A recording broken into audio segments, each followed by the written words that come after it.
இன்றைக்கி நான் கேடு கட்ட வாழ்க்கையில் நான் வாழல சொல்ல பிள்ளைங்களா, ருஸ்தமாக வாழ்ந்துட்டுருக்கிறேன், ரோஷமாக வாழ்ந்துட்டுருக்கிறேன். என்னை தப்பான சித்தரிப்பு கொடுத்ததே மீடியாவுக்கு மட்டும்தான்.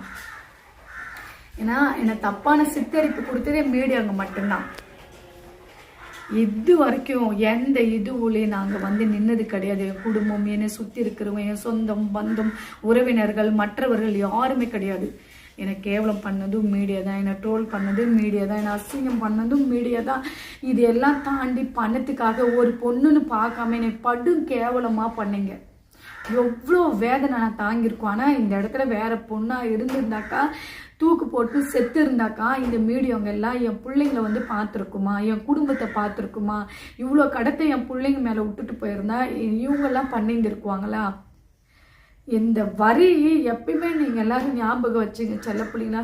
எனக்கு மன உடைச்சல்னாக்கா அந்த மீடியாக்காரங்க மட்டும்தான்.